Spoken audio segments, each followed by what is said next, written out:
أهلا بكم مشاهدينا في برنامج مراسلون على قناة فرانس 24.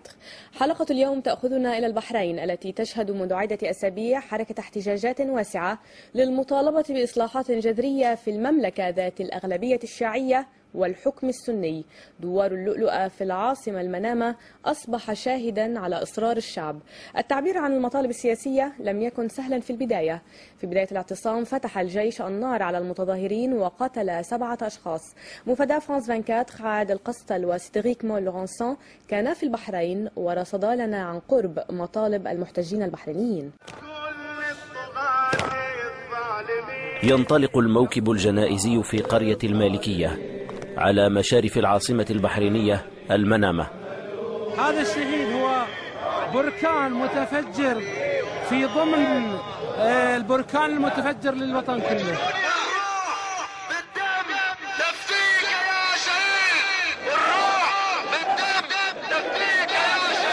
يوم حزن وغضب، جنازة ومسيرة سياسية في الوقت ذاته.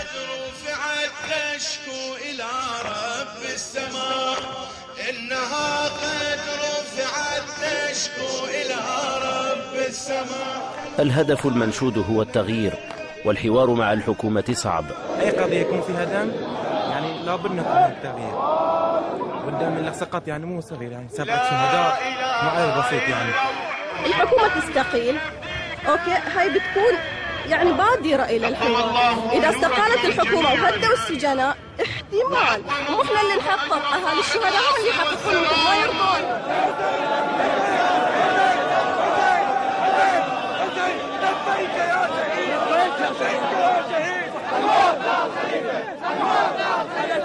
يوم جنازة وغضب ضد الأسرة الحاكمة آل خليفة.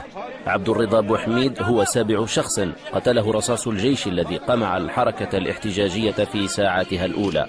الكعبة قبلتي، الحرب شرابي، القرآن كتابي. بعد قليل يوارى الجثمان التراب. حانت لحظة الوداع.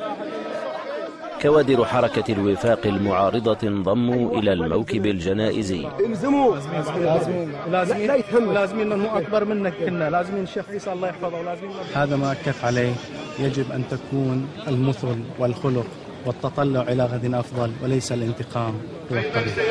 لذا سنستمر في سلميتنا، ولو قتلوا منا 10 و20 و30 سنرد بصدورنا العارية، بقلوبنا المفتوحة بالأمل، بقلوبنا المفتوحة من أجل الخير، وستنتصر هذه المثل على كل القوى المدججة بالسلاح أو بالكراهية.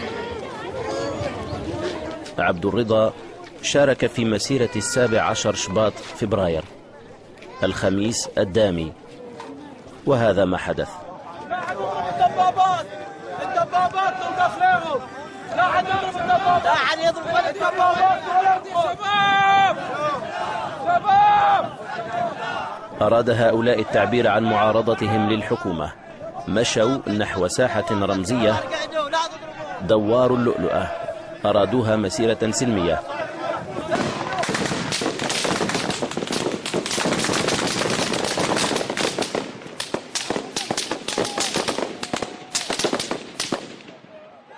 أطلق الجيش النار بدون سابق إنذار بالذخيرة الحية. سقط عبد الرضا عندما أصابته رصاصة في الرأس.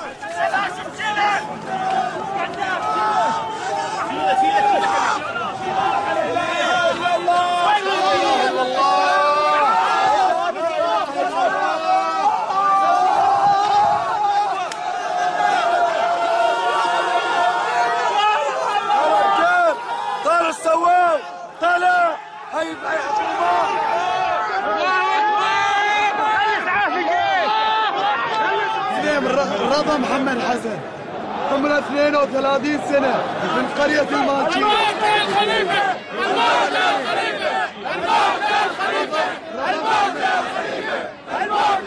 يحمل هؤلاء آل خليفة مسؤولية قتل عبد الرضا. استقبل مستشفى سلمانية عشرات الجرحى، بعضهم في حالة خطيرة.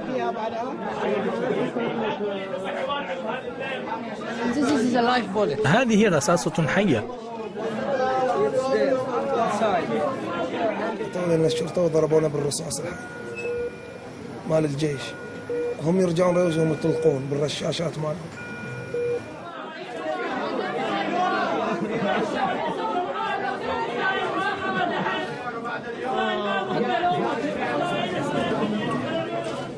عرف القطاع الطبي تعبئة قصوى. الصدمة كبيرة. فجأة أمر ملك البلاد حمد بن عيسى بانسحاب الجيش والشرطة من دوار اللؤلؤة. تسقط الخليفة. العربي الشيخ خليفة مو بحريني، صار له 200 سنة في البحرين، احنا فوق 2000 سنة في البحرين. لو في خير ما جنس البلوش الباكستانيين واليمانية والأردنيين. قتل أطفالنا هني، قتل أطفال. أنا أخوي ميت تو دفنينه. شيخ خليفة صهيون إسرائيل أشرف منه. اعلن إسرائيل أشرف من شيخ خليفة. صور يا تاريخ، صور.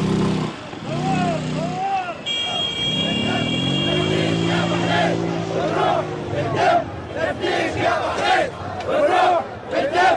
نفتيش يا بحرين والروح بالدم. نفتيش يا بحرين والروح بالدم. نفتيش يا بحرين. هيهات من الذلة، هيهات من الذلة. هاي المجزرة اللي صارت، شفنا جوارب مال الأطفال ولحين في عندنا مفقودين ما ندري وينهم. نبي كل حقوقنا ترجع، نبي البحر، نبي الأرض، نبي كل شيء، ونبي نحاكم آل خليفة واحد على كل شهيد طاح من أول ما دخلوا هني البحرين إلين هذا اليوم اللي احنا بننتصر.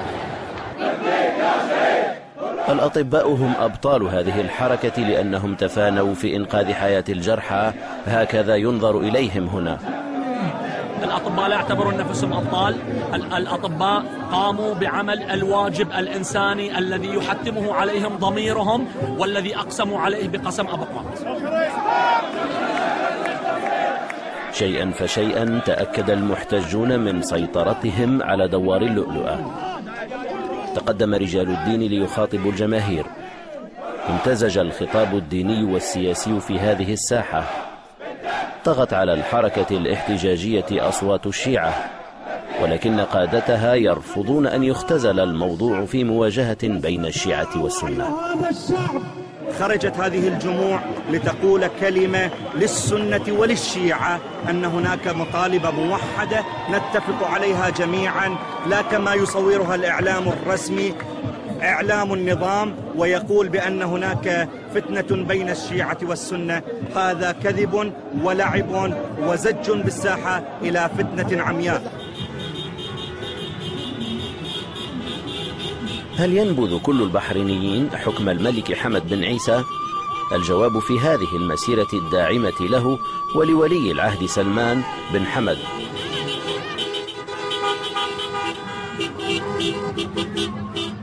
كلنا نموت وتبقى أنت يا أبو سلمان. علاقة ولاء تجمع بينهم وبين الأسرة الحاكمة التي تضم كذلك رئيس الوزراء خليفة بن سلمان. يستفيدون شنو؟ إيران. احنا دولة خليج، إذا يعني كلهم خليجيين وشيعة واحدة ما تصلح. إذا صار الحكم في البحرين حق الشيعة ما لنا قاعدة، احنا بنطلع من البحرين. التجاذبات الإقليمية هذا جانب هام من جوانب الأزمة البحرينية. الحزن مستمر في قرية المالكية. عبد الرضا بوحميد في كل مكان، لن ينساه سكانها. في مأتم الإمام الرضا نسوة يقدمن التعازي لأرملته عقيلة.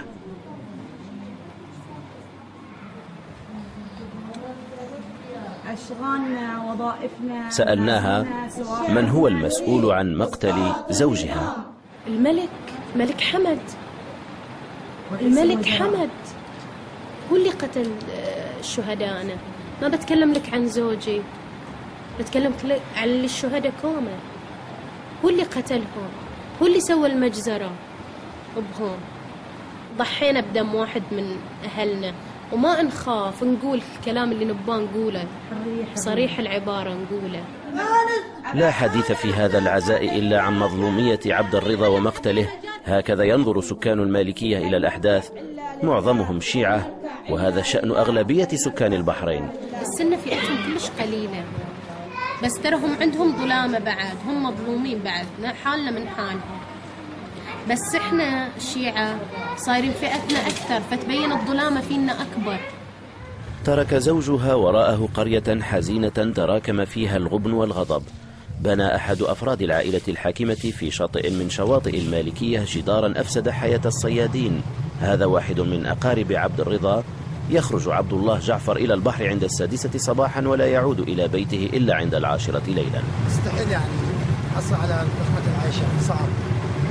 نشتغل بليل ونهار، هل نشتغل على ما حصل لقمة العيشة.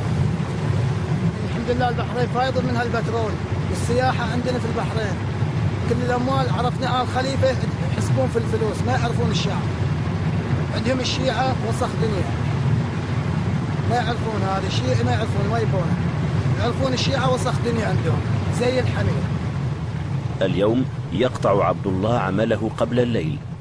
سيلتحق بمسيرة ترحما على عبد الرضا الذي ترك هذا القارب يتيما، وترك قرية كاملة تبكيه. سالت الدماء في البحرين من أجل التغيير. الأنفاس منقبضة في المنطقة كلها.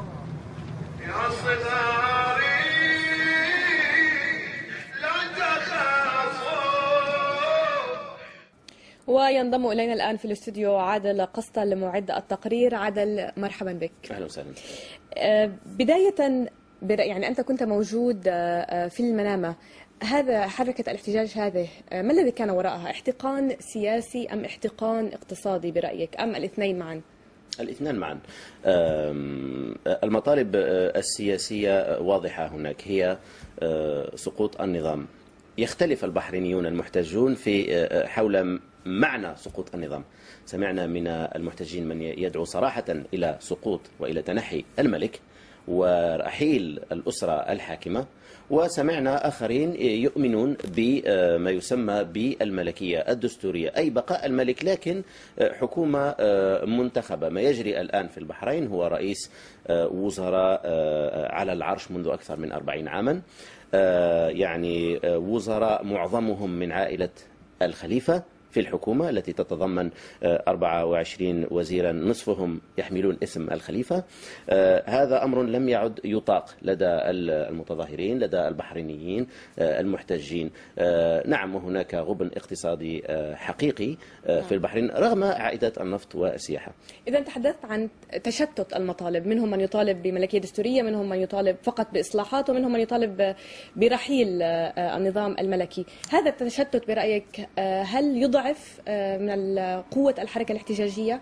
طبعا، لأنه يعني يخدم العائلة الأسرة الحاكمة ضعف المعارضة. حركة الوفاق مثلا التي تعد وهي حركة يعني شيعية، هي أكبر حزب معارض، يعني تقريبا تشغل نصف البرلمان، انسحبت منه طبعا كحركة احتجاجية. انشقت عنها يعني حركة اسمها حق، والجميع كان يخشى من مواقف قادة هذا التيار حق عندما أفرج عنهم من السجن، وعندما عاد يعني أحد كوادرهم وهو حسن شيمع من المنفى. إذن برأيك عادل، ما هي السيناريوهات المقبلة على مملكة البحرين؟ اللعب على الوقت، والوقت يعني يخدم النظام الحاكم. لكن من جهة أخرى هناك احتجاجات في أقطار عربية أخرى. رأينا ما حدث في تونس، رأينا ما حدث في مصر، ونشاهد ما يحدث الآن في ليبيا واليمن. في ليبيا نعم. هذا يعني أن المعارضة ستستنبط مما يجري هناك سيناريوهات ستحاول تطبيقها في البحرين. الكل يتوقف الآن على مدى قدرة الأسرة الحاكمة على المناورة السياسية، وهناك مطلب حقيقي كبير في البحرين هو الملكية الدستورية.